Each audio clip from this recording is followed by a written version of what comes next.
Salam, mən Aygül Bayramova, Time Təhsildə Araşdırma və İnkişaf Mərkəzinin müəllimi. Bugün sizə ingilis dili üzrə qəbul tipli bir neçə sual izah edəcəm. Gəlin elə birinci leksikologiya ilə bağlı olan, daha doğrusu məntiq baxımdan cümləni tamamlamaq istənilən bir test tapşırığına baxaq. Complete the sentence with the correct logical ending. Deyir ki, cümləni ən uyğun, yəni məntiqi sonluqla tamamlayın. İlk öncə bunu deyim ki, əzin əvvəlində sifət və yaxud da zərf görsəz, onun tərcüməsi baxmayaraq deməkdir. Burada da deyir ki, sürətli qaçmağıma baxmayaraq. Baxın, hadisə keçmiş zamanda baş verib. Tərcüməyə əsasən cavab olur C variantı ki, I was no match for my friend. Dostuma çata bilmədim. Sürətli qaçmağıma baxmayaraq dostuma çata bilmədim. A variantında deyir ki, he could catch the last train to get home. O evə başqa bir, burada məndən söhbət gedir. Burada başqa bir şəxsdən yazıb ki, o evə getmək üçün sonuncu qatara çata bildi. Əlaqəsi yoxdur. B variantında o həmişə, yəni deyir ki, məni ötüb keçə bilir. Yəni burada zaman aspektindən doğru deyil, burada could olsaydı yaza bilərdik. Daha sonra isə D variantında zamana fikir verin. Burada deyir ki, it isn't difficult for me to be there on time.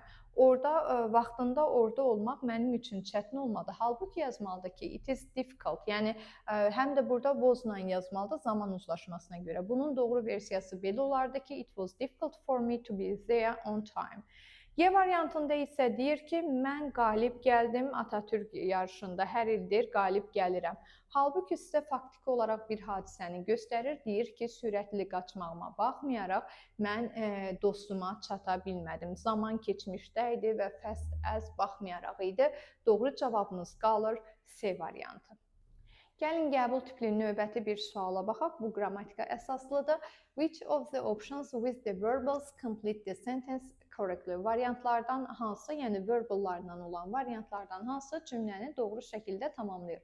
Biz də bilirik ki, min feilindən sonra to-lu məstər də yaza bilərik və yaxud da gerund da yaza bilərik. Gerund olduqda, yəni açıqlama verir, nəticəni göstərir, amma demək ki, məstər gəldikdə isə məqsədi ifadə edir, niyyəti ifadə edir daha doğrusu. Misal üçün deyir ki, I don't mean to hurt you. Xətrinə dəymək istəmirəm. Bu cür tərcümə verə bilir. İndi burada da cavabımızda qalır. C ilə demək, A variantı məstərin bitmişini işlətmirik, ekstra bir məlumat kimi deyim.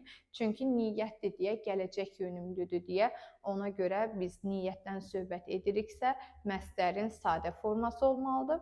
İndi burada bir tərəfdə məstər, bir tərəfdə gerund, bu da məzmun baxımından doğru qalmayacaq. Düzgün cavab hələ ki qalır A, C. İndi cümlənin tərcüməsinə baxıb onu əsasən müəyyənləşdirək.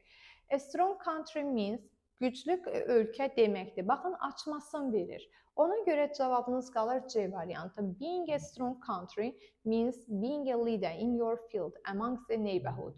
Deyir ki, güclü ölkə olmaq o deməkdir ki, öz qonşuların arasında ən güclü rəhbər olmaq deməkdir. Nəticəni bildirdi. Ona görə düzgün cavabımız qaldı C variantı.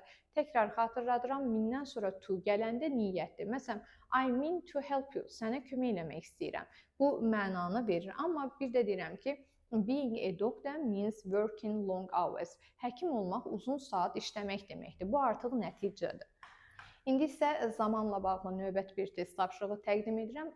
Yadınızda olsun ki, imtahanda zamanla bağlı testi işləyərkən orada feilin digər aspektlərində nəzərə almaq lazımdır. Yəni ki, məlumluq, məchulluq və s.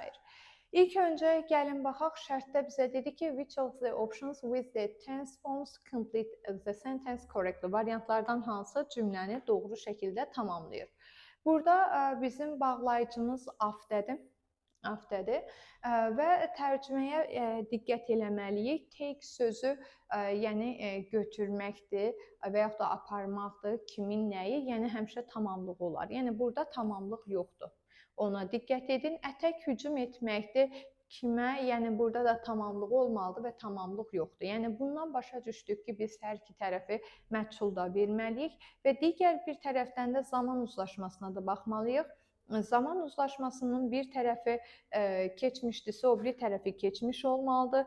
Həmçinin biz bilirik ki, afterdən sonra indiki bitmişdirsə, o biri tərəf gərək gələcək zaman olsun. Zaman bağlayıcılarından sonra gələcək zaman yazmırıq və burada da məchulluq lazımdır bizə.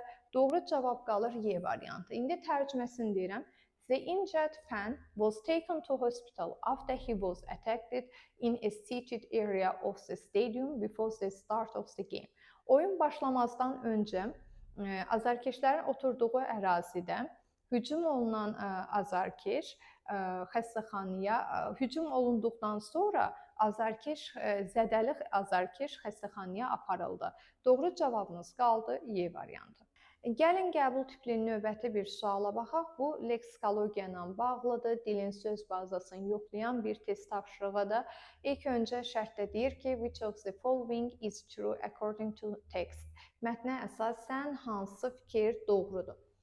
Bunu həll etmək üçün bu tipliləri təbii ki, ilk öncə paraqrafı anlamalıyıq. Most people think of desert as very hot, dry places with no water and life.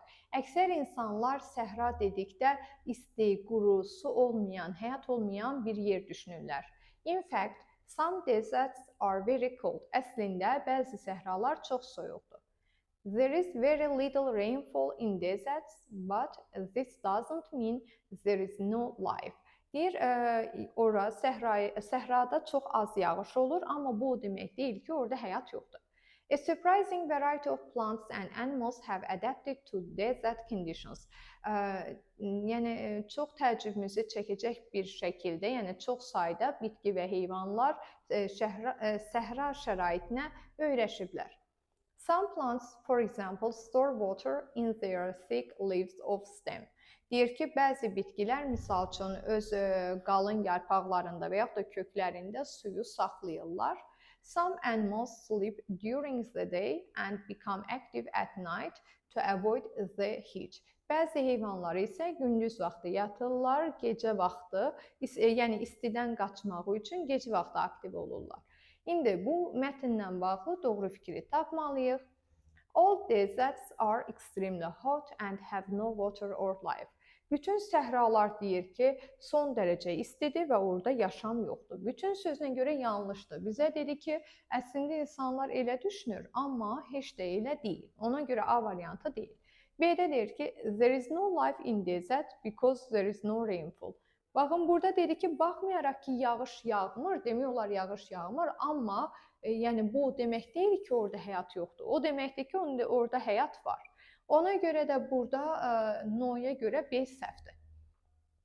C-də deyir ki, only plants can survive in the desert environment. Yalnız bitkilər deyir ki, səhra mühitində yaşaya bilər. Halbuki bizdə son iki cümlədə həm bitkilər və həm də heyvanların demək ki, səhra mühitinə uyğunlaşması ilə bağlı nümunə çəkdi. Ona görə C variantda deyil. D-də both plants and animals have developed ways to survive in deserts. Burada deyir ki, həm bitkilər, həm də heyvanlar səhrada yaşamağın, səhrada sağ qalmağın yolunu tapıblar. Elə D variantı doğrudur. Axırıncı iki cümləmizdə həmin fikri yəni təsdiqləmiş olur. Y-də isə deserts are the most dangerous place on earth. Deyir ki, səhralar dünyadakı ən təhlükəli yerdir, yer kürəsindəki. Halbuki bizdə ən təhlükəli yer olmaqla bağlı da bir fikir demədi. Bu dediklərimizi nəzərə alsaq doğru cavabımız qalır D variantı. Sağ olun, növbəti izahlarda görüşənədək.